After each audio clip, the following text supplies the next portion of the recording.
کہ جو تصویر تبرک کے لیے ہو، کس کے لیے ہو؟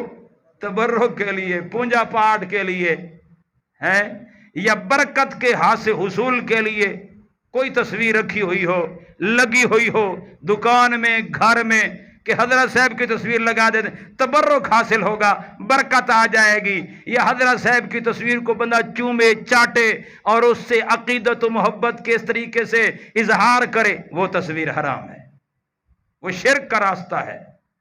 اور فحاشی والی تصویر بھی کیا ہے؟ اس کے علاوہ کوئی تصویر بھی شریعت کے اندر حرام نہیں ہے میرے معزز سامعین۔ میں نے ایک درس دیا تھا اس عنوان کے اوپر کہ اللہ تعالیٰ نے سلیمان پیغمبر کی، اللہ تعالیٰ نے ان کا ذکر کیا ہے، ان کا واقعہ بیان کیا ہے۔ وہ اپنے شہروں کو سجانے کے لیے، شہر کی خوبصورتی کے لیے بڑی بڑی چوکوں کے اوپر بہترین تماثیل بنوایا کرتے تھے۔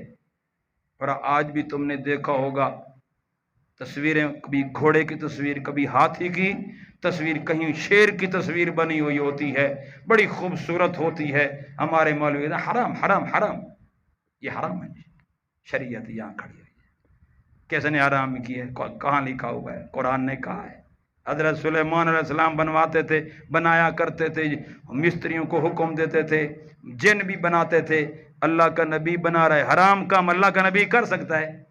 مجھے بتاؤ بھئی، بات سیدھی کرو۔ ہاں، جو شرک کی والی تصویر ہو، جو فحاشی، عریانی، بے حیائی، بد کرداری کی طرف دعوت دے رہے، وہ حرام ہے بس۔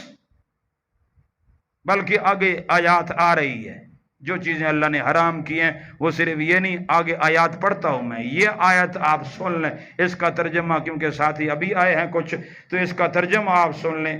بڑی یہ آیت جو ہے یہ صوفیانہ ذہن کی نفی کر رہی ہے۔ یہ آیت اللہ تعالیٰ فرماتے ہیں قُلْ مَنْ حَرَّمَ زِینَةَ اللَّهِ الَّتِي أَخْرَجَ لِعِبَادِهِ، اے میرے پیارے پیغمبر پوچھو ان سے، کس نے حرام کیا اللہ کی پیدا کردہ زینت کو؟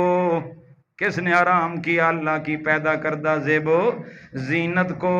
میں نے بتایا بدن کی زیب و زینت، اچھا لباس، زیورات، گھر کی زیب و زینت بہترین، میرے معزز سامعین، وہ پردے ہوتے ہیں، قالینیں ہوتی ہیں، فرنیچر ہوتا ہے، اور شہروں کی زیب و زینت میرے معزز سامعین بہترین تماثیل ہوا کرتی ہیں، اور درخت اور باغات اور بڑی عمارتیں ہوا کرتی ہیں۔ کلام کی زیب و زینت، شعر و شاعری بہترین ترنم کے ساتھ اس کو پڑھنا، یہ آواز کی زیب و زینت ہے، کلام کی زیب و زینت ہے۔